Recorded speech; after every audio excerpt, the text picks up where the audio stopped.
Hi ಹಾಲ್ ಎಲ್ರಿಗೂ ನಮಸ್ಕಾರ. ಇವತ್ತಿನ ಇನ್ನೊಂದು ಜೊತೆ ನನ್ನ ಕಥೆ ಧಾರಾವಾಹಿ ಸಂಚಿಕೆಯಲ್ಲಿ ಏನೆಲ್ಲ ಆಯಿತು ಅಂತ ನಾನು ನಿಮ್ಗೆ ಹೇಳ್ತೀನಿ. ಅಲ್ಲಿವರೆಗೂ ಯಾರೆಲ್ಲ ನನ್ನ ಚಾನಲ್ ನೋಡ್ತಿದ್ದೆ ಪ್ಲೀಸ್ ಸಬ್ಸ್ಕ್ರೈಬ್ ಮಾಡ್ಕೊಂಡು ನೋಡಿ. ಸಂಚಿಕೆ ಶುರುವಿನಲ್ಲಿ ಇಲ್ಲಿ ಎಲ್ಲರೂ ನಿಂತ್ಕೊಂಡು ಮಾತಾಡ್ತಾ ಇರಬೇಕಾದ್ರೆ 5 ಜನ ಮುತ್ತೈದೆಯರು ಬರ್ತಾರೆ. ಆಗ ಎಲ್ಲರೂ ಹೇಳ್ತಾರೆ, ಶ್ರಮಿಸಿ ನನಗೂ ಮನೇಲಿ ಹಬ್ಬ ಆಯ್ತಲ್ಲ ಹಾಗಾಗಿ ಬರೋದು ಲೇಟು ಅಂತ ಹೇಳ್ತಿರ್ತಾರೆ. ಅದಕ್ಕೇನೆ ಭೂಮಿ ಅತ್ತೆ ಇದೆಯೋ ಪರವಾಗಿಲ್ಲ, ಎಲ್ಲರೂ ಮನೇಲೂ ಹಬ್ಬ ಅಲ್ವಾ ಇದು, ಆದರೂ ಫ್ರೀ ಮಾಡ್ಕೊಂಡು ಬಂದಿದ್ದೀರಲ್ಲ ಪರವಾಗಿಲ್ಲ ಅಂತ ಹೇಳ್ತಾರೆ. ಅದೇ ಟೈಮ್ಗೆ ಅಂಜು ಅಮ್ಮ ಭೂಮಿ ಬಾಯಲ್ಲಿ ಎಲ್ರಿಗೂ ಕುಂಕುಮ ಕೊಡು ಅಂತ ಕರೀತಾರೆ. ಆಗ ಕುಂಕುಮ ತೊಗೊಳಕ್ಕೆ ಅಂತ ಹೇಳ್ಬಿಟ್ಟು ಭೂಮಿ ಹೋಗಿ ಎಲ್ರಿಗೂ ಕೊಡಬೇಕಾದ್ರೆ ಅಲ್ಲಿರೋರು ಒಬ್ಬರು ಓಕೆ ಅಂತ ಕರೆದಿದ್ದೀರಾ, ಮುತ್ತೈದೆಯರ ಕೈಲಿ ಕುಂಕುಮ ಕೊಡೋ ಬಲ್ಲಿ ಇಂಥವ್ರ ಕೈಲ ನೀವು ನನಗೆ ಕುಂಕುಮ ಕೊಡಿಸೋದು ಅಂತ ಹೇಳ್ತಾ ಇರ್ತಾರೆ. ಅಷ್ಟೇ ಭೂಮಿ ಹತ್ತೆ ಇದ್ದವರು ಏನು ಸವಿತವ್ರು ಈ ಥರ ಹೇಳ್ತಿದ್ರು, ಅವಳು ನನ್ನ ಸೊಸೆ ಭೂಮಿ ಅವಳು ಅಂತ ಹೇಳ್ತಾರೆ. ನಿಮಗೆ ಸೊಸೆ ಆಗಿರ್ಬೋದು, ಅದು ಬೇರೆ ದೃಷ್ಟಿ, ಆದರೆ ನಾವು ಟಿ ವಿಲೆಲ್ಲ ನೋಡಿದ್ದೀವಿ. ನಮಗೆ ಉಳ್ಕೈ ಕುಂಕುಮ ತೊಗೊಳೋದು ನಮಗೆ ಇಷ್ಟ ಇಲ್ಲ, ಉಳ್ಕೈ ಕುಂಕುಮ ಕೊಡಿಸ್ಬೇಡಿ ಅಂತ ಅವ್ರು ಹೇಳ್ತಾ ಇರ್ತಾರೆ. ಇವಳು ಓಡಾಡೋ ದಾರಿಲಿ ನಮ್ಮ ಗಂಡಂದಿರು ಹೋಗದೇ ಇರೋ ಥರ ನೋಡ್ಕೋಬೇಕು, ಇವಳು ಇಟ್ಟಿರೋ ಟೀ ಅಂಗಡಿ ನಮ್ಮ ಗಂಡಂದಿರು ಹೋಗದೇ ಇರೋ ಥರ ನಾವು ನೋಡ್ಕೋಬೇಕು ಅಂತ ಹೇಳ್ತಿರ್ತಾರೆ. ಭೂಮಿ ಮನಸ್ಸಿಗೆ ತುಂಬ ನೋವಾಗುತ್ತೆ, ಅವಳು ತುಂಬ ಅಳ್ತಿರ್ತಾಳೆ. ಅದೇ ಟೈಮ್ಗೆ ಅಜಿತ್ ಕೂಡ ಬರ್ತಾನೆ. ಕರೆಕ್ಟಾಗಿ ಹೇಳಿದ್ರಿ, ಈ ಪ್ರಪಂಚದಲ್ಲಿ 5 ಜನ ಮುತ್ತೈದೆಯರ ಉದಾಹರಣೆ ಕೊಡಿ ನೋಡೋಣ ಅಂತ ಕೇಳ್ತಾನೆ. ಅವ್ರು ಅದಕ್ಕೆ 5 ಜನ ಮುತ್ತೈದೆಯರ ಹೆಸರು ಹೇಳ್ತಾರೆ. ಅದೇ ಟೈಮ್ಗೆ ಸತ್ಯ ಅಣ್ಣ ಇದು ಯಾಕೆ ಆ 5 ಜನದಲ್ಲಿ ನೀವು 5 ಜನ ಇಲ್ವಾ, ನಿಮ್ಮ ಹೆಸರು ಯಾಕೆ ಹೇಳಿಲ್ಲ ನೀವು ಅಂತ ಅವ್ನು ಕೇಳ್ತಿರ್ತಾನೆ. ಅದಕ್ಕೆ ಅಜಿತ್ ಹೇಳ್ತಾನೆ, ನಮ್ಮ ಮನೆಗೆ ಬಂದು ನನ್ನ ಹೆಂಡತಿಗೆ ನನ್ನ ಮುಂದೆನೇ ಇಷ್ಟೆಲ್ಲ ಮಾತಾಡ್ತೀರಾ ನೀವು, ಎಷ್ಟು ಧೈರ್ಯ ಇರಬೇಕು ನಿಮಗೆ ಅಂತ ಬೈತಾ ಇರ್ತಾನೆ. ನಿಮ್ಮ ಪಾತಿರತೆ ಬಗ್ಗೆ ನಿಮಗೆ ಅನುಮಾನ ಇದೆ, ಅಂಥದ್ರಲ್ಲಿ ನೀವು ಇವಳ ಹತ್ರ ಕುಂಕುಮ ಇಸ್ಕೊಡಿ ನೀವು ಇವಳಿಗೆ ಆಶೀರ್ವಾದ ಮಾಡ್ತೀರಾ, ನೀವು ಇದೆಲ್ಲ ಮಾಡೋದೇನು ಬೇಕಾಗಿಲ್ಲ. ನನ್ನ ಹೆಂಡತಿಗೆ ಅಜಿತ್ ಹೋಗ್ಬಿಟ್ಟು ಅವ್ರ ಅಮ್ಮನ ಹತ್ರ ಅಮ್ಮ ಬಾಯಲ್ಲಿ ಕುತ್ಕೋ ಬಾಯಲ್ಲಿ ಅಂತ ಹೇಳ್ತಾನೆ. ಅದಕ್ಕೆ ಅವ್ರ ಅಮ್ಮ ಯಾಕೋ ಅಂತಾರೆ, ಇಲ್ಲ ಬಾಯಲ್ಲಿ ನೀನು ಕುತ್ಕೋ ಬಾ ಅಂತೇಳಿ ಅವಳನ್ನ ಮಣೆ ಹಾಕಿ ಕೂರಿಸ್ತಾನೆ. ಭೂಮಿ ಮೇಲೆ ಅಷ್ಟೊಂದು ಆರೋಪ ಬಂದು ಅವಳ ಒಂದು ನಿಮಿಷನೂ ಅವಳ ಬಗ್ಗೆ ನೀನು ಕೆಟ್ಟದಾಗಿ ಯೋಚನೆ ಮಾಡ್ದೇನೋ ಅವಳ ಜೊತೆ ನಿಂತ್ಕೊಂಡು ಅವಳು ಇದುವರೆಗೂ ಅವಳನ್ನ ನೀನು ಕಾಪಾಡ್ಕೊಂಡು ಬಂದಿದ್ದೆ, ನೀನು ನಿಜವಾದ ಪಾತಿರತೆ ಅಮ್ಮ. ಭೂಮಿ ನೀನು ಬಂದು ಅಮ್ಮಂಗೆ ಕುಂಕುಮ ಕೊಡು, ನೀನು ಅಮ್ಮ ಒಬ್ಬರ ಆಶೀರ್ವಾದ ಮಾಡಿದ್ರೆ ಸಾಕು ನಿನಗೆ ಅಂತ ಹೇಳಿ ಭೂಮಿ ಹತ್ರ ಇದ್ದ ಕುಂಕುಮನ ಬಂದು ಅವ್ರ ಅಮ್ಮಗೆ ಕೊಡಿಸ್ತಾನೆ ಅವನು. ಭೂಮಿ ಹೋಗಿ ಅವ್ರ ಅತ್ತೆಗೆ ಹೋಗಿ ಕುಂಕುಮ ಕಟ್ಟು ಅವರಿಂದ ಆಶೀರ್ವಾದ ತೊಗೊತಾ ಇರ್ತಾಳೆ. ಅದನ್ನೆಲ್ಲ ನೋಡಿ ಅವ್ರ ಅತ್ತೆನೂ ಅವ್ರ ಅಜ್ಜಿಗೂ ತುಂಬಾ ಬೇಜಾರಾಗುತ್ತೆ, ತುಂಬ ಕೋಪನೂ ಬರ್ತಾ ಇರುತ್ತೆ. ಅವ್ರ ಅತ್ತೆಗೆ ಅರಿಶಿನ ಕುಂಕುಮ ಕೊಟ್ಟು ಆಶೀರ್ವಾದ ತೊಗೊಂಡು ಅವ್ರನ್ನ ತಪ್ಕೊಂಡು ಅಳ್ತಾ ಇರ್ತಾಳೆ. ಅವಳಿಗೆ ತುಂಬ ಬೇಜಾರಾಗಿರುತ್ತೆ. ಅವ್ರು ಹೇಳಿದ ಮಾತಿನಿಂದ ಅವಳು ತುಂಬ ಬೇಜಾರು ಮಾಡ್ಕೊಂಡು ತುಂಬ ಅಳ್ತಾ ಇರ್ತಾಳೆ. ಅದೇ ಟೈಮ್ಗೆ ಭೂಮಿ ಮತ್ತು ಅಜಿತ್ ರೂಮಿಗೆ ಬರ್ತಾರೆ. ಭೂಮಿ ಒಬ್ಬಳೇ ಕೂತ್ಕೊಂಡು ಯೋಚನೆ ಮಾಡ್ತಾ ಇರ್ತಾಳೆ. ಅದೇ ಟೈಮ್ಗೆ ಅವ್ರ ಅತ್ತೆ ಕೂಡ ಬರ್ತಾರೆ. ಇವಳ ಬಗ್ಗೆ ಏನಾದರೂ ಒಂದು ಚಾಡಿ ಹೇಳೋದಕ್ಕೆ ಅಂತ ಹೇಳ್ಬಿಟ್ಟು ರೂಮಿಗೆ ಬಂದಿರ್ತಾರೆ. ಅದೇ ಟೈಮ್ಗೆ ಅಲ್ಲೂ ಅಜಿತ್ ಇರ್ತಾನೆ. ಅಜಿತ್ ಕೇಳ್ತಾನೆ, ಏಕತೆ ಸಡನ್ನಾಗಿ ಬಂದಿದ್ದೀರಾ, ಏನಾದರೂ ವಿಷಯ ಇತ್ತಾ ಅಂತ. ಅದಕ್ಕೆ ಅವ್ರ ಅತ್ತೆ ಹೇಳ್ತಾರೆ, ಹೌದು ಏನೋ ಒಂದು ವಿಷಯ ಐತೆ, ಹೇಳಬೇಕಿತ್ತು, ಮಾತಾಡಬೇಕಿತ್ತು ಅಂತ ಹೇಳ್ತಾರೆ. ಸರಿ ಆಯಿತು ಹೇಳಿ ಅಂತ ಹೇಳ್ತಾನೆ. ಏನಿಲ್ಲ ನೀವಿಬ್ಬರು ಒಟ್ಟಿಗೆ ಕೆಲ್ಸಕ್ಕೆ ಹೋಗ್ತೀರಾ ಅಂತ ಕೇಳ್ತಾನೆ. ಹೌದು ನಾವಿಬ್ಬರು ಒಟ್ಟಿಗೆ ಹೋಗ್ತೀವಿ ಅಂತ ಹೇಳ್ತಾನೆ. ಹಾಗೇನಿಲ್ಲ ಭೂಮಿ ಹೋಗೋದು ಬೇಡ ಕೆಲಸಕ್ಕೆ ಅಂತ ಅವ್ರ ಅತ್ತೆ ಹೇಳ್ತಾರೆ. ಯಾಕತ್ತೆ ಏನಾಯಿತು ಅಂತ ಹೇಳ್ತಾರೆ. ಏನಿಲ್ಲ ಈಗ ನೋಡಿದ್ದೆ ತಾನೇ ಮನೆಗೆ ಬಂದಿದ್ದ 5 ಜನ ಮುತ್ತೈದೆಯರು ಹೇಗೆ ಮಾತಾಡಿದ್ರು ಅಂತ. ಈಗ ಮತ್ತೆ ಅವಳು ಆಚೆ ಹೋದರೆ ಅವಳ ಬಗ್ಗೆ ಇನ್ನೂ ಇಷ್ಟೆಲ್ಲ ಮಾತಾಡ್ತಾರೆ. ಪಾಪ ಅವಳಿಗೆ ಎಷ್ಟು ಬೇಜಾರಾಗುತ್ತೆ. ಅವಳು ಸ್ವಲ್ಪ ದಿನ ಹೋಗದೇ ಇದ್ದರೆ ಮನೇಲಿರೋದೇ ವಾಸಿ, ಯಾಕಂದರೆ ಅವಳಿಗೂ ಸ್ವಲ್ಪ ಸಮಾಧಾನ ಆಗುತ್ತೆ. ಆಚೆ ಮಾತಾಡೋದ್ರಿಂದ ಅವಳಿಗೆ ಸ್ವಲ್ಪ ಮೈಂಡ್ ಡಿಸ್ಟರ್ಬ್ ಆಗುತ್ತೆ. ಹಾಗಾಗಿ ಅವಳು ಮನೇಲೇ ಇರಲಿ, ನೀನು ಮಾತ್ರ ಹೋಗ್ಬಾ ಅಂತ ಹೇಳ್ತಾರೆ. ಹೌದಾ, ಅದಕ್ಕೆ ಅಜಿತ್ ಇದ್ದಾನು ಕೇಳ್ತಾನೆ, ಭೂಮಿ ನಾನು ಏನಂತೀಯ ನೀನು ಅಂತ. ಹೌದು ಅತ್ತೆ ಹೇಳಿದೆ ಸರಿ, ನಾನು ಸ್ವಲ್ಪ ಮನೇಲೇ ಇರ್ತೀನಿ, ನನಗೆ ಸ್ವಲ್ಪ ಮೈಂಡ್ ಫ್ರೀ ಆಗುತ್ತೆ ಅಂತ ಅವಳು ಭೂಮಿ ಕೂಡ ಒಪ್ಕೊತಾಳೆ ಮನೇಲಿರೋದಕ್ಕೆ. ಅದಕ್ಕೇ ಅಜಿತ್ ಇದ್ದಾನು, ಹೌದಾ ಸರಿ ಆಯಿತು, ನೀನು ಮನೇಲೇ ಇರು, ಹುಷಾರಾಗಿರು, ಏನೇ ಪ್ರಾಬ್ಲಮ್ ಇದ್ದರೂ ನನಗೆ ಕಾಲ್ ಮಾಡಿ ಹೇಳು, ಇಲ್ಲ ಅತ್ತೆ ಕೂಡ ಹೇಳು, ಅವ್ರು ನಿನ್ನ ನೋಡ್ಕೊತಾರೆ ಅಂತ ಹೇಳ್ತಾರೆ. ಹೌದಾ ಸರಿ ಆಯಿತು ಯಜಮಾನ್ರೆ ಅಂತ ಹೇಳ್ಬಿಟ್ಟು ಅವನು ಆಫೀಸ್ಗೆ ಹೋಗ್ತೀನಿ ಅಂತ ಹೇಳ್ಬಿಟ್ಟು ಅವನು ಡ್ಯೂಟಿಗೆ ಹೋಗ್ತೀನಿ ಅಂತ ಹೇಳ್ಬಿಟ್ಟು ಅವನು ಹೊರಟೋಗ್ತಾನೆ.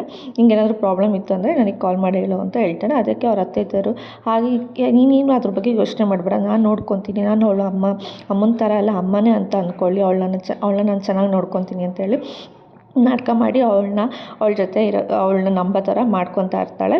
ಅದಕ್ಕೆ ಅಜಿತ್ ಅದನ್ನು ನೋಡಿ ಖುಷಿಪಟ್ಟು ಸರಿ ಆಯಿತು ನೀವಿಬ್ಬರು ಇಲ್ಲೇ ಇರಿ, ನಾವು ಡ್ಯೂಟಿಗೆ ಹೋಗ್ತೀನಿ ಅಂತ ಅಂದ್ಕೊಂಡು ಅಲ್ಲೇ ನಿಂತಿರ್ತಾನೆ. ಅವಳು ಸಮಾಧಾನ ಮಾಡ್ತಿರ್ತಾಳೆ ಭೂಮಿಗೆ. ಅದೇ ಟೈಮ್ಗೆ ಸತ್ಯಣ್ಣ ಬಂದುಬಿಟ್ಟು ಅಜಿತ್ಗೆ ಕರ್ಕೊಂಡು ಹೋಗ್ತಾರೆ. ಬಾ ಅವರಿಬ್ಬರು ಇಲ್ಲೇ ಇರ್ತಾರೆ ಆರಾಮಾಗಿ, ನೀನು ಯಾಕೆ ಇಲ್ಲಿದೆಯಾ ಅಂತ ಹೇಳ್ಬಿಟ್ಟು ಅಜಿತ್ನ ಕರ್ಕೊಂಡು ಅವನು ಗಾರ್ಡನ್ ಹತ್ರ ಹೊರಟೋಗ್ತಾನೆ. ನಿನ್ಕೋ ಸತ್ಯಣ್ಣ ಯಾಕೆ ಹಿಂಗೆ ಕರ್ಕೊಬರ್ತಿದ್ಯಾ ಅಂತ ಅಜಿತ್ ಹೇಳ್ತಾನೆ. ಈ ವಿಷಯ ಇದೆಯಪ್ಪ, ಒಂದು ನಿಮಿಷ ಇರು ಅಂತ ಹೇಳ್ತಾರೆ. ಹೌದಾ ಏನು ಅಂತ ಕೇಳ್ತಾರೆ. ಏನಿಲ್ಲ ಗಿಫ್ಟ್ ತೊಗೊಂಡೋಗಿ ಎಲ್ಲರೂ ಮುಂದೆ ಕೊಡು ಭೂಮಿಗೆ ಅಂತ ಹೇಳ್ತಾರೆ. ಗಿಫ್ಟಾ, ಏನಕ್ಕೆ ಈ ಗಿಫ್ಟು ಅಂತ ಕೇಳ್ತಾನೆ. ನಿನಗೆ ಗೊತ್ತಾಗಲ್ಲ, ಹೋಗಿ ಭೂಮಿಗೆ ಕೊಡು ಅಂತ ಹೇಳ್ತಾರೆ. ಪಾಪ ಅವಳು ನಿನ್ನ ನಂಬ್ಕೊಂಡು ಬಂದಿದ್ದಾಳೆ ಅಲ್ವಾ, ಅವಳಿಗೆ ಏನಾದರೂ ಒಂದು ಗಿಫ್ಟ್ ಕೊಡಬೇಕಲ್ವಾ, ಸರಿ ಆಯಿತು ಅಂತ ಕೇಳ್ತಾನೆ. ನೀನೇ ನಿನ್ನ ಕೈಯಾರೆ ಓಪನ್ ಮಾಡು, ಅವಳಿಗೆ ಕೊಡು ಅಂತ ಹೇಳ್ತಾರೆ. ನಾನು ಗಿಫ್ಟ್, ಹೌದು ನಿನಗೆ ಮದುವೆ ಆಗಿಲ್ಲ, ಸಂಸಾರ ಇಲ್ಲ, ಲವರ್ ಇಲ್ಲ, ಏನಿಲ್ಲ, ಅದು ನಿನಗೆ ಇದೆಲ್ಲ ಹೇಗೆ ಗೊತ್ತು ಅಂತ ಕೇಳ್ತಾನೆ. ಏನಿಲ್ಲ ನನ್ನ ತಂಗಿ ಇದ್ದಾಳೆ ಅಲ್ವಾ ಅಂತ ಹೇಳ್ತಾನೆ. ಆಗ ಸ್ವಲ್ಪ ಫೀಲ್ ಆಗ್ತಾನೆ ಅಜಿತ್ ಕೂಡ. ಇದ್ದಾಳೆ ಅಂದರೆ ಮುಂಚೆ ಇದ್ಲು ಈಗಿಲ್ಲ ಅಂತ ಹೇಳ್ತಾನೆ. ಹಾಗೇನಿಲ್ಲ, ಅದಕ್ಕೇ ಸ್ವಲ್ಪ ಫೀಲ್ ಆಗ್ತಿರ್ತಾನೆ ಅಜಿತ್ ಕೂಡ. ಸರಿ ಆಯಿತು ಗಿಫ್ಟ್ ಓಪನ್ ಮಾಡು ಅಂತ ಹೇಳಿ ಕೊಡ್ತಾನೆ. ಗಿಫ್ಟ್ ನೋಡಿದ್ರೆ ಅದು ಕಾಲ್ ಚೈನ್ ಆಗಿರುತ್ತೆ. ಏನಿದು ಕಾಲ್ ಚೈನ್ ತಂದಿದ್ಯಾ ಅಂತ ಹೇಳ್ತಿರ್ತಾನೆ. ಹೌದು, ನೀನು ಎಲ್ಲೇ ಹೋದ್ರೂ ಅವಳು ನಿನ್ನ ಜೊತೆನೇ ಇದ್ದಾಳೆ ಅನ್ನೋ ಥರ ಫೀಲ್ ಆಗಬೇಕು. ಹಾಗೆ ಅವಳು ಕಾಲ್ಗೆಜ್ಜೆ ಸೌಂಡು ಕೂಡ ನಿನಗೆ ಕೇಳಿಸ್ತಾ ಇರಬೇಕು.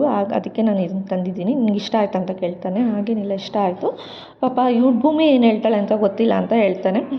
ಏನಿಲ್ಲ, ಭೂಮಿಗೂ ಇಷ್ಟ ಆಗುತ್ತೆ, ನೀನು ಕೊಡು ಅಂತ ಹೇಳ್ತಾನೆ. ನೀನು ಸ್ಟೈಲಾಗಿ ಡ್ಯೂಟಿಗೆ ಎದ್ದು ಹೋಗ್ಬಿಡ್ತೀಯ. ಪಾಪ ಅವಳ ಜೊತೆ ಯಾರು ಇರ್ತಾರೆ ಮನೆಯಲ್ಲಿ, ನಿನಗೆ ಅವಳನ್ನ ಅಂತ ಒಂದು ಪ್ರೀತಿಸೋ ಜೀವ ಅಂತೂ ಇರಬೇಕು. ಅದು ಮನೇಲಿ ಎಲ್ರಿಗೂ ಗೊತ್ತಾಗಬೇಕಲ್ಲ ಆ ಜೀವ ನೀನೇ ಅಂತ. ಹಾಗಾಗಿ ಎಲ್ರ ಮುಂದೆ ಕೊಡು ಅಂತ ಹೇಳ್ತಿರ್ತಾನೆ. ನೋಡು, ಭೂಮಿನ ಜಾಗದಲ್ಲಿ ಸಾಯ್ತೇ ಇದ್ದರೂ ಕೂಡ ನಾನು ಇಷ್ಟೇ ರಕ್ಷಣೆ ಮಾಡ್ತಿದ್ದೆ, ಇಷ್ಟೇ ಕೇರ್ ಮಾಡ್ತಿದ್ದೆ ನಾನು. ಆದರೆ ಏನು ಮಾಡೋದು, ಪಾಪದ ಹೆಣ್ಣು, ಅವಳು ಕಣ್ಣೀರು ಹಾಕಿದ್ರೆ ಆ ಕಣ್ಣೀರು ನಮಗೆ ತಟ್ಟುತ್ತೆ, ನಮಗೆ ಪಾಪ ಆಗುತ್ತೆ. ಹಾಗಾಗಿ ನಾನು ಅವಳನ್ನ ಇಷ್ಟೊಂದು ಕೇರ್ ಮಾಡ್ತಿದ್ದೀನಿ ಅಷ್ಟೇ ಅಂತ ಹೇಳ್ತಿರ್ತಾನೆ ಸತ್ಯಣ್ಣ. ಈ ಕಡೆ ಅಂಜು ಮತ್ತು ಅವ್ರ ಅಮ್ಮನೂ ಕೂಡ ಮೀಟ್ ಮಾಡೋಕ್ಕೆ ಅಂತ ಬರ್ತಿರ್ತಾರೆ. ಅಂಜು ತುಂಬ ಕೋಪದಲ್ಲಿರ್ತಾಳೆ. ಯಾಕೆ ಅಂಜು ಇಷ್ಟೊಂದು ಕೋಪದಲ್ಲಿದೆಯಾ ಅಂತ ಅವ್ರ ಅಮ್ಮ ಕೇಳ್ತಿರ್ತಾರೆ. ಏನಮ್ಮ ನಿಂಗೆ ಅಷ್ಟು ಗೊತ್ತಾಗಲ್ವಾ, ನೀನಾಗಿ ಏನು ಅವಳ ಮಗಳು ಅಂದ್ಕೊಂಡು ಇಷ್ಟೊಂದು ಪ್ರೀತಿ ಮಾಡ್ತೀನಿ, ನನ್ನೂ ಅಷ್ಟೊಂದು ಕೇರ್ ಮಾಡಲ್ಲ, ಏನು ಅವಳನ್ನ ಅಷ್ಟೊಂದು ಭೂಮಿ ಮೇಲೆ ನಿಂಗೆ ಅಷ್ಟೊಂದು ಕೇರ್ ಕನ್ಸರ್ನು ಅಂತ ಕೇಳ್ತಿರ್ತಾಳೆ. ಅದಕ್ಕೆ ಅವ್ರ ಅಮ್ಮ ಇದ್ದಿದ್ದು, ಹಾಗೇನಿಲ್ಲ, ನೀನು ಯಾಕೆ ಆಗ ಅಂದ್ಕೊತೀಯ, ನಿನಗೇನು ಇದ್ರ ಬಗ್ಗೆ ಎಲ್ಲ ನೀನು ಕಾನ್ಸಂಟ್ರೇಟ್ ಮಾಡ್ಬಿಡ. ನಿನ್ನ ಕಾನ್ಸಂಟ್ರೇಟ್ ಏನಿದ್ರು ನಿನಗೆ ಅಜಿತ್ ಮೇಲೆ ಅಷ್ಟೇ. ಅಜಿತ್ ಮನಸ್ಸು ನಿನ್ನ ಅರ್ಥ ಮಾಡ್ಕೊಳ್ಳೋ ಥರ ಮಾಡ್ಕೊ, ನಿನ್ನ ಮನಸ್ಸು ಅವನಿಗೆ ಅರ್ಥ ಮಾಡ್ಕೊಳ್ಳೋ ಥರ ಮಾಡ್ಕೊ. ಅದು ಬಿಟ್ಟು ಇದ್ರ ಬಗ್ಗೆ ಎಲ್ಲ ನೀನು ಯಾಕೆ ಯೋಚನೆ ಮಾಡ್ತೀಯ ಅಂತ ಕೇಳ್ತಾರೆ. ಅಲ್ಲ, ನೀನು ಅವಳಿಗೆ ಅಷ್ಟೊಂದು ಕೇರ್ ಮಾಡ್ತಿರ್ಬೇಕಾದ್ರೆ ನನಗೆ ನೋಡ್ಕೊಂಡು ಹೇಗಿರೋಕ್ಕಾಗತ್ತೆ ಅಂತ ಕೇಳ್ತಾಳೆ. ನೀನು ಯಾಕೆ ಅದ್ರ ಬಗ್ಗೆ ಯೋಚನೆ ಮಾಡ್ತೀಯ, ಅವಳನ್ನ ನೋಡ್ಕೊಳ್ಳೋ ಜವಾಬ್ದಾರಿ ನಂದು, ನಿಂದು ಏನಿದ್ರು ಬರೀ ಅಜಿತ್ ನೋಡ್ಕೊಳ್ಳೋ ಜವಾಬ್ದಾರಿ ನಿಂದು ಅಷ್ಟೇ ಅಂತ ಹೇಳ್ತಾರೆ. ನಿನಗಿದೆಲ್ಲ ಗೊತ್ತಾಗಲ್ಲ, ನಾನು 5 ಜನ ಮುತ್ತೈದೆ ಕರೆಸಿರೋದು ನಾನೇನೆ. ಯಾಕಂದರೆ ನನ್ನದೊಂದು ದೊಡ್ಡ ಪ್ಲ್ಯಾನ್ ಇದೆ. ಹೇಳಬೇಕು ಅಂದರೆ ಭೂಮಿ ಇವತ್ತೇ ಮನೆ ಬಿಟ್ಟು ಹೋದರೂ ಹೋಗ್ಬೋದು, ಹೇಳೋದಕ್ಕಾಗಲ್ಲ. ಅದಕ್ಕೆ ನಾನು ಅವ್ರನ್ನ ಕರೆಸಿರೋದು. ನೀನು ಯಾಕೆ ಅದ್ರ ಬಗ್ಗೆ ತಲೆ ಕೆಡಿಸ್ಕೋಬೇಡ ಅಷ್ಟೇ ಅಂತ ಹೇಳ್ತಾರೆ. ಹೌದಾ ಅಮ್ಮ, ಇದ್ರ ನನಗೆ ಗೊತ್ತೇ ಇಲ್ಲ ಅಂತ ಅಂಜು ಹೇಳ್ತಿರ್ತಾಳೆ. ನಿನಗೇನು ಗೊತ್ತಾಗೋದು ಬೇಡ, ನನ್ನ ಪಾಡಿಗೆ ನಾನು ಕೆಲಸ ಮಾಡ್ತೀನಿ, ನಿನ್ನ ಪಾಡಿಗೆ ನೀನು ಕೆಲಸ ಮಾಡು. ಭೂಮಿ ಮಾತ್ರ ಈ ಮನೇಲಿ ಇರಬಾರ್ದು ಅಷ್ಟೇ. ನೀನು ಬರೀ ಅಜಿತ್ ಮದುವೆ ಆಗೋ ಕನಸು ಕಾಣ್ತಿರ್ಬೇಕು ಅಷ್ಟೇ ಅಂತ ಹೇಳ್ತಾರೆ. ಹೌದಾ ಅಮ್ಮ, ಥ್ಯಾಂಕ್ಸ್, ನೀನು ಇಷ್ಟು ಸಪೋರ್ಟ್ ಮಾಡ್ತಿದ್ದೀಯಲ್ಲ, ಥ್ಯಾಂಕ್ಸ್ ಅಮ್ಮ, ತುಂಬ ಥ್ಯಾಂಕ್ಸ್ ಅಂತ ಹೇಳಿ ಅಂಜು ಅವ್ರ ಅಮ್ಮನ್ನ ಅಪ್ಕೊಂಡು, ನೀನು ಇರೋದಕ್ಕೆ ಎಷ್ಟು ಹೆಲ್ಪ್ ಆಗ್ತಿದೆ ಮತ್ತು ಥ್ಯಾಂಕ್ಸ್ ಅಮ್ಮ, ತುಂಬ ನನ್ನ ಸಪೋರ್ಟಿಗೆ ಯಾರೂ ಇಲ್ಲ ಅಂದ್ಕೊಂಡೆ, ನೀನಾದರೂ ಇದೆಯಲ್ಲ ಅಂತ ಹೇಳ್ತಿರ್ತಾರೆ. ನಾನು ನಿಮ್ಮ ಅಮ್ಮ ಕಾಣಮ್ಮ, ನಾನು ಹಿಂಗೆ ಸಪೋರ್ಟ್ ಮಾಡಿದೆ, ಯಾರು ಮಾಡ್ತಾರೆ, ಟೇಕ್ ಕೇರ್ ಅಂತ ಹೇಳ್ತಿರ್ತಾಳೆ. ಅದೇ ಟೈಮ್ಗೆ ಈ ಕಡೆನೇ ಮನಸ್ವಿ ಅಂತ ಅಂದ್ಕೊಂಡು ಬಂದಿರೋಳು ಅವಳಿಗೆ ಬಾಗಿನ ಕೊಟ್ಟು ಕುಂಕುಮ ಕೊಟ್ಟು ಹೇಳ್ತಾ ಇರ್ತಾಳೆ. ಅನತೆ ಅನ್ನೋ ಭಾವನೆ ಎಷ್ಟು ಕಾಡುತ್ತೆ ಅಂತ ನನಗೂ ಗೊತ್ತು, ಯಾಕಂದ್ರೆ ನಾನು ಒಬ್ಳು ಅನತೆ ಅಂತ ಹೇಳ್ತಿರ್ತಾರೆ. ನಿನಗೆ ಆ ಪ್ರಾಬ್ಲಮ್ ಏನೋ ಆಗಬಾರ್ದು ಅಂತ ಹೇಳಿ ಅವಳನ್ನ ಖುಷಿಯಿಂದ ಕುಂಕುಮ ಕೊಟ್ಟು ಕೂರಿಸಿ ಕೊಡ್ತಿರ್ತಾಳೆ. ಅದೇ ಟೈಮ್ಗೆ ಹೋಗ್ಬಿಟ್ಟು ಅಜಿತ್ ಎಲ್ಲರೂ ಮುಂದೆನೂ ಕಾಲ್ ಚೈನ್ ಕೊಡೋಕ್ಕೆ ಅಂತೇಳ್ಬಿಟ್ಟು ಎಲ್ರೂ ಜೋರಾಗಿ ಚಿನ್ನ ಬಾಯಿಲಿ ಅಂತ ಹೇಳಿ ಕರೆದು ಎಲ್ಲರ ಮುಂದೆನೂ ಹೇಳ್ತಿರ್ತಾನೆ. ಅಲ್ಲ, ಎಲ್ಲ ಹೆಂಡ್ತಿದಿರು ಜೋರು ಮಾಡಿಬಿಟ್ಟು ಅವ್ರ ಗಂಡಂದಿರಿಗೆ ಅದು ಕೊಡಿಸಿ ಇದು ಕೊಡಿಸಿ ಅಂತೆಲ್ಲ ಕಾಟ ಕೊಡ್ತಿರ್ತಾರೆ. ಅದನ್ನು ನೀನು ನನಗೇನೂ ಮಾಡ್ತಿಲ್ಲ, ನೀನು ಏನೂ ಕೇಳ್ತಾನೂ ಇಲ್ಲ, ಹಬ್ಬಕ್ಕೆ ಸೀರೆ ಕೇಳ್ತಿಲ್ಲ, ಏನೂ ಕೇಳ್ತಿಲ್ಲ, ನಿನಗೇನು ಇಷ್ಟ, ಸರಿ ಆಯಿತು ಹೇಳು, ನಾನು ನಿಂಗೆ ಅದನ್ನೇ ಕೊಡ್ತೀನಿ ಅಂತ ಹೇಳ್ತಿರ್ತಾನೆ. ಯಜಮಾನ್ರೆ ಅದೆಲ್ಲ ಏನೂ ಬೇಡ ಅಂತ ಹೇಳ್ತಿರ್ತಾನೆ. ಇಲ್ಲ, ನೀನು ಕೇಳಲೇಬೇಕು, ನಾನು ಕೆಲ್ಸಕ್ಕೆ ಹೋಗಿ ತಡ್ದು ನೀನು ಈ ಥರ ಎಲ್ಲ ಜಗಳ ಆಡಿದ್ರೇ ಅದೊಂಥರ ಖುಷಿ ಆಗುತ್ತೆ, ನೀನು ಈ ಥರ ಕೇಳಿದ್ರೇ ತಾನೇ ಎಲ್ರಿಗೂ ಗೊತ್ತಾಗೋದು, ಯಾಕೆ ನೀನೇನು ಕೇಳಲ್ಲ ಅಂತ ಹೇಳ್ತಿರ್ತಾನೆ. ಸರಿ ಆಯಿತು ಬಿಡು, ನೀನೇನು ಕೇಳ್ದೆ ಅದು ಚಿಂತೆ ಇಲ್ಲ, ನಾನೇ ನಿನ್ಗೊಂದು ಗಿಫ್ಟ್ ತಂದಿದ್ದೀನಿ, ನೀನು ಕಾಲು ಕೊಡಿಲಿ ಅಂತ ಹೇಳಿಬಿಟ್ಟು ಅವಳಿಗೆ ಕಾಲು ಚೈನ್ ಹಾಕ್ತಿರ್ತಾನೆ. ಅದನ್ನೆಲ್ಲ ನೋಡಿ ಎಲ್ರಿಗೂ ಫುಲ್ ಶಾಕ್ ಆಗುತ್ತೆ. ಎಲ್ರೂ ಫುಲ್ಲು ಬೇಜಾರು ಮಾಡ್ಕೊಂಡಿರ್ತಾರೆ, ಎಲ್ಲೋ ಕೋಪ ಮಾಡ್ಕೊಂಡಿರ್ತಾರೆ ಎಲ್ಲರೂ ನೋಡಿ. ಆದರೆ ಭೂಮಿಗೆ ಮಾತ್ರ ಖುಷಿ ಆಗ್ತಿರುತ್ತೆ. ಅವನು ಭೂಮಿಗೆ ಕಾಲು ಚೈನ್ ಹಾಕ್ತಿರ್ತಾನೆ. ಅವ್ರ ಅಮ್ಮಂಗೂ ಖುಷಿ ಆಗ್ತಿರುತ್ತೆ. ಆದರೆ ಅವನು ಹೇಳ್ತಾನೆ, ನೋಡು, ನೀನು ಎಲ್ಲೇ ಹೋದರೂ ನಿನ್ನ ಕಾಲ್ಗೆಜ್ಜೆ ಸೌಂಡು ನನಗೆ ಗೊತ್ತಾಗಬೇಕು, ಯಾಕಂದರೆ ನಿನ್ನ ಜೊತೆ ನಾನು ಇರ್ತೀನಿ. ಯಾಕಂದರೆ ನಾನು ಡ್ಯೂಟಿಗೆ ಹೋಗ್ಬಿಟ್ರೆ ನೀನು ಯಾರು ನೋಡ್ಕೊತಾರೆ, ನಿನ್ಗೆ ಯಾರು ಒಂಟಿ ಫೀಲ್ ಆಗಬಾರ್ದಲ್ಲ, ಹಾಗಾಗಿ ನಿನಗೆ ಈ ಕಾಲ್ ಚೈನ್ ಹಾಕಿರೋದು, ನಿನ್ನ ಜೊತೆ ನಾನೇ ಇರ್ತೀನಿ ಆಯಿತಾ ಅಂತ ಹೇಳ್ತಿರ್ತಾನೆ.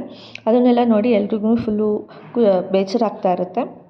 ನೀನು ಇಡೋ ಪ್ರತಿ ಹೆಜ್ಜೆಲೂ ನಾನು ನಿನ್ನ ಜೊತೆ ಇರಬೇಕು ಅನ್ನೋ ಫೀಲ್ ನಿನಗಾಗಬೇಕು. ನಿನಗೆ ನನ್ನ ಕಾಲಿಗೆ ಹೆಜ್ಜೆ ತೊಡ್ಸೋದು ನೀನು ಖುಷಿಯಾಗಲಿ ಅಂತ, ನೀನು ಅಳ್ಳಿ ಅಂತಲ್ಲ, ನಿನ್ನ ಕಣ್ಣಲ್ಲಿ ಯಾವತ್ತೂ ಕೂಡ ನೀರು ಬರಬಾರ್ದು, ನೀನು ಯಾವಾಗಲೂ ಖುಷಿಯಿಂದ ಇರಬೇಕು ಅಂತ ಹೇಳ್ತಾ ಇರ್ತಾನೆ. ಸತ್ಯಣ್ಣಂಗೆ ಅದು ನೋಡಿ ಫುಲ್ ಖುಷಿ ಆಗ್ತಿರುತ್ತೆ.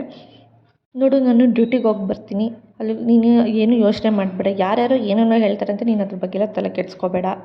ನಾನು ತೊಗೊಂಡಿರೋ ಟೈಮಲ್ಲೇ ನೀನು ಸೀತೆ ಅಷ್ಟು ಪವಿತ್ರ ಅಂತ ನಿನಗೆ ಪ್ರೂವ್ ಮಾಡೋ ತನಕ ನನ್ನ ಹೆಸರು ಅಲ್ಲಿ ತನಕ ಅಜಿತೇ ಅಲ್ಲ, ಎಲ್ಲರ ಮುಂದೆ ನಾನು ನಿನ್ನ ಸೀತಾ ಮಾತೆ ಅಂತಲೇ ಪ್ರೂವ್ ಮಾಡ್ತೀನಿ ಅಂತ ಹೇಳ್ತಾನೆ. ಅದೇ ಟೈಮಿಗೆ ಅವ್ರ ಅಜ್ಜಿ ಇದ್ದರು. ಇವತ್ತು ಮನಸ್ವಿ ಹೆಸರಲ್ಲಿ ನಾವು ಸಂಜೆ ಪೂಜೆ ಇಟ್ಕೊಂಡಿದ್ದೀವಿ, ನೀನು ನೋಡಿದ್ರೆ ಡ್ಯೂಟಿಗೆ ಹೊರಟಿದ್ದೀಯ ಅಂತ ಕೇಳ್ತಾರೆ. ನೀವೇನು ಯೋಚನೆ ಮಾಡಬೇಡಿ ಅಜ್ಜಿ, ನಾನು ಡ್ಯೂಟಿ ಮುಗಿಸ್ಕೊಂಡು ಡೈರೆಕ್ಟ್ ಅಲ್ಲಿಗೆ ದೇವಸ್ಥಾನಕ್ಕೆ ಬರ್ತೀನಿ, ನೀವೆಲ್ಲ ದೇವಸ್ಥಾನಕ್ಕೆ ಹೋಗಿರಿ, ನನ್ನ ಡ್ಯೂಟಿ ಮುಗಿಸ್ಕೊಂಡು ದೇವಸ್ಥಾನಕ್ಕೆ ಬರ್ತೀನಿ ಅಂತ ಹೇಳ್ಬಿಟ್ಟು ಅಲ್ಲಿಂದ ಅಜಿತು ಮತ್ತು ಸತ್ಯಣ್ಣ ಇಬ್ಬರು ಹೊರಟೋಗ್ತಾರೆ ಸ್ಟೇಷನ್ಗೆ. ಈ ಕಡೆ ಸತ್ಯನು ಮತ್ತು ಅಜಿತ್ ಇಬ್ಬರು ಸ್ಟೇಷನ್ಗೆ ಬರ್ತಾರೆ. ಸ್ಟೇಷನಿಗೆ ಬಂದು ಸತ್ಯ ಕೇಳ್ತಾನೆ, ಎಲ್ಲಿಗೆ ಬಂದು ಭೂಮಿ ಕೇಸು ಅಂತ ಕೇಳ್ತಾರೆ. ಸತ್ಯಣ್ಣ ನನಗೊಂದು ಮ್ಯಾಟರ್ ಹೇಳ್ತಾನೆ, ಇದು ವೆಲ್ ಪ್ಲೇಡ್ ಗೇಮು, ಇದು ಬೇಕು ಅಂತಲೇ ಮಾಡಿರೋದು ಅಂತ ಹೇಳ್ತಾರೆ. ಅದಕ್ಕೆ ಸತ್ಯದನ್ನು ಹೌದಾ ಏನಕ್ಕೆ ಬೇಕು ಅಂತ ಯಾರು ಮಾಡ್ತಾರೆ ಅಂತ, ಹಾಗೇನಿಲ್ಲ ಭೂಮಿ ಅಪ್ಪಂಗೆ ಸಾಯಿಸಿರೋದು ಭೂಮಿನೀಗ ಸಿಗಾಕ್ಸ್ಬೇಕು ಅಂತ ಇದ್ದವರು ಯಾರು ಬೇಕು ಅಂತಲೇ ಇದು ಮಾಡ್ತಿದ್ದಾರೆ ಅಂತ ಹೇಳ್ತಾನೆ. ಬೇಕು ಅಂತ ಮಾಡೋರು ಭೂಮಿಗೆ ಯಾರಿದ್ದಾರೆ ಹೇಳು, ಅವಳೊಬ್ಳು ಅನಾಥೆ ಅಲ್ವಾ, ಯಾರು ಮಾಡ್ತಾರೆ ಅಂತ ಸತ್ಯ ಹೇಳ್ತಿರ್ತಾನೆ. ಇಲ್ಲ ಯಾರು ಬೇಕು ಅಂತ ಮಾಡಿದ್ದಾರೆ, ಅವತ್ತು ಬೈ ಮಿಸ್ಸಾಗಿ ಕಾಲ್ ಬಂದಿದ್ದು. ಅದಕ್ಕೆ ಸತ್ಯ ಹೇಳ್ತಿದ್ದಾನೆ, ಅದನ್ನು ಮಾಡಿರೋದು ಭದ್ರ ಅಲ್ವಾ, ಅವಳು ಸಿಗಾಕ್ಸ್ಬೇಕು ಅಂತ ಮಾಡಿದ್ದು ಭದ್ರ ಅಲ್ವಾ ಅಂತ. ಅದಕ್ಕೆ ಭದ್ರ ಈಗ ಹೇಗಿದ್ರು ಸ್ಟೇಷನಲ್ಲಿದ್ದಾನೆ, ಅವ್ನು ಏನು ಮಾಡೋದಕ್ಕೆ ಸಾಧ್ಯ ಅಂತ ಹೇಳ್ತಾನೆ. ಅದಕ್ಕೆ ಸ್ಟೇಷನ್ ಒಳಗಿದ್ದವರು ಹೊರಗಡೆ ಏನು ಮಾಡಬೇಕು ಅನ್ನೋದು ಅವ್ರಿಗೆ ಗೊತ್ತಿರಲ್ವ, ಯಾರ ಕಡೆಯಿಂದನಾದರೂ ಮಾಡಿಸಿರ್ಬೋದಲ್ವಾ ಅದಂತ ಇಬ್ಬರು ಕೂತ್ಕೊಂಡು ಯೋಚನೆ ಮಾಡ್ತಿರ್ತಾರೆ. ಅಜಿತ್ ಇದ್ದವನು, ನನಗೆ ಯಾಕೋ ಆ ರಿಸೆಪ್ಷನಿಸ್ಟ್ ಮೇಲೆ ನನಗೆ ಡೌಟ್ ಬರ್ತಿದ್ದೆ, ಅವನೇ ಇತ್ತು ಡಬಲ್ ಗೇಮ್ ಮಾಡ್ತಿದ್ದಾನ ಅಂತ. ಅದಕ್ಕೆ ಅಲ್ಲಿ ಇದ್ದಿದ್ದು ಅವ್ರ ಅಸಿಸ್ಟೆಂಟ್ ಕರೆದ್ಬಿಟ್ಟು ಅಜಿತ್ ಹೇಳ್ತಾನೆ, ನೋಡು ನನಗೆ ರಿಸೆಪ್ಷನಿಸ್ಟವ್ರದ್ದು ಬ್ಯಾಂಕ್ ಬ್ಯಾಲೆನ್ಸ್ ಡೀಟೇಲ್ಸು ಪ್ರತಿಯೊಂದು ನನಗೆ ಬೇಕು. ನಿನಗೆ ಅವತ್ತು ಒಂದು ಕಾಲ್ ಬಂದಿತ್ತು ನೋಡು, ನಮ್ಮ ಸೇವ್ ಆಗದಿರೋ ನಂಬರಿಂದ ಅವಳಿಗೆ ಭೂಮಿಗೆ ಕಾಲ್ ಬಂದಿತ್ತಲ್ಲ, ಆ ಕಾಲ್ ನೀನು ರಿಸೀವ್ ಮಾಡಿದಾಗ ಯಾರು ಮಾತಾಡಿರ್ಬೋದು ನಿನಗೆ ಅಂತ ಅನಿಸುತ್ತೆ ಅಂತ ಕೇಳ್ತಾನೆ. ಅದಕ್ಕೆ ಅವ್ನು ಹೇಳ್ತಾನೆ, ಮಂಜಣ್ಣ ಅಂತ ಓನರ್ ಅಂತ ಯಾರೋ ಕಾಲ್ ಮಾಡಿದ್ರು ಅಂತ ಹೇಳ್ತಾನೆ. ನೋಡು ಸತ್ಯಣ್ಣ, ಓನರ್ ಈ ದೇಶದಲ್ಲೇ ಇಲ್ಲ, ಆದರೂ ಅವ್ನ ಕಡೆಯಿಂದ ಫೇಕ್ ಕಾಲ್ ಬಂದಿದೆ, ಇದೆಲ್ಲ ಯಾರೋ ಬೇಕಂತ ಮಾಡಿಸ್ತಿರೋದು. ನೋಡಿ ಅಸಿಸ್ಟೆಂಟ್, ನನಗೆ ಅದು ಬ್ಯಾಂಕ್ ಬ್ಯಾಲೆನ್ಸ್ ಡೀಟೇಲ್ಸ್ ಬೇಕು, ಇವಾಗಲೇ ತಂದುಕೊಡು ಅಂತ ಹೇಳ್ಬಿಟ್ಟು ಅವನ್ನ ಕಳಿಸ್ತಾರೆ. ಅದೇ ಟೈಮ್ಗೆ ಅದು ಸತ್ಯಣ್ಣ ಹೋಗಿ ಕೇಳ್ತಾನೆ, ನೋಡು ನಿಧಾನಕ್ಕೆ ಯೋಚನೆ ಮಾಡು, ಬೇಕಾದ್ರೆ ಭೂಮಿನ ಕೂರಿಸಿ ಕೇಳು, ಅವತ್ತು ಲಾಡ್ಜಲ್ಲಿ ಏನಾಯಿತು ಅಂತ ಅವಳನ್ನ ಕೇಳು, ಅವಳು ಬಾಯಿ ಬಿಟ್ಟರು ಬಿಡ್ತಾಳೆ, ಅವಳು ನಿಜ ಹೇಳ್ತಾಳೆ ಅಂತ ಅಂದ್ಬಿಟ್ಟು ಅವನು ಅಲ್ಲಿಂದ ಹೊರಟೋಗ್ತಾನೆ. ಈ ಕಡೆ ಭೂಮಿ ಒಬ್ಬಳೇ ಕೂತ್ಕೊಂಡು ರೂಮಲ್ಲಿ ಕಾಲ್ಗೆಜ್ಜೆ ಬಗ್ಗೆ ಯೋಚನೆ ಮಾಡ್ತಿರ್ತಾಳೆ. ಕಾಲ್ಗೆಜ್ಜೆ ನೋಡ್ಕೊಂಡು ಕೂತಿರ್ತಾಳೆ. ಅದೇ ಟೈಮ್ಗೆ ಅವ್ರ ಅತ್ತೆ ಹಾಲು ತೊಗೊಂಡು ಬರ್ತಾರೆ. ಹಾಲು ತೊಗೊಂಡು ಬಂದು, ಏನು ಭೂಮಿ ಏನು ಯೋಚನೆ ಮಾಡ್ತಿದ್ಯಾ ಅಂತ ಕೇಳ್ತಾರೆ. ಹಾಗೇನಿಲ್ಲ, ನಾನು ಏನೂ ಯೋಚನೆ ಮಾಡ್ತಿಲ್ಲ ಅಂತ ಹೇಳ್ತಾರೆ. ಇಲ್ಲ ಮೇಡಮ್ ಅಂತ ಹೇಳ್ತಾರೆ. ನನ್ನ ಮೇಡಮ್ ಅಂತೆಲ್ಲ ಕರಿಬೇಡ, ನಾನು ನಿನ್ನ ತಾಯಿ, ನೀನು ನನ್ನ ತಾಯಿ ಥರನೇ ನೋಡು. ಯಾಕೆ ನಿನ್ನ ತಾಯಿ ಬೇರೆಯವ್ರ ಜಾಗದಲ್ಲಿ, ನಾನೀಗ ಬೇರೆಯವ್ರ ಜಾಗದಲ್ಲಿ ಅಂದರೆ ನೀನು ಬೇರೆಯವ್ರ ಜಾಗದಲ್ಲಿ ಇರೋದಕ್ಕೆ ಇಷ್ಟಪಡಲ್ವಾ ನೀನು ಅಂತ ಕೇಳ್ತಾರೆ. ಹಾಗೇನಿಲ್ಲ ಮೇಡಮ್, ನೀವು ನನ್ನ ನೋಡು ಮೇಡಮ್ ಅಂತೆಲ್ಲ ಕರಿಬೇಡ, ನನ್ನ ತಾಯಿ ಅಂತಲೇ ಅಂದ್ಕೊಂಡು ನೀನು ನನ್ನ ಅಮ್ಮ ಅಂತಲೇ ಕರಿ, ಪರವಾಗಿಲ್ಲ, ನಿನ್ನ ಬಿಟ್ಟು ಇನ್ಯಾರು ಕರೀತಾರೆ ಅಂತ ಹೇಳ್ತಿರ್ತಾಳೆ. ಇವತ್ತಿನ ಸಂಚಿಕೆಗೆ ಮುಕ್ತಾಯ ಆಯಿತು. ನಾಳಿನ ಸಂಚಿಕೆಯಲ್ಲಿ ಏನಾಯಿತು ಅಂತ ನೋಡೋಣ.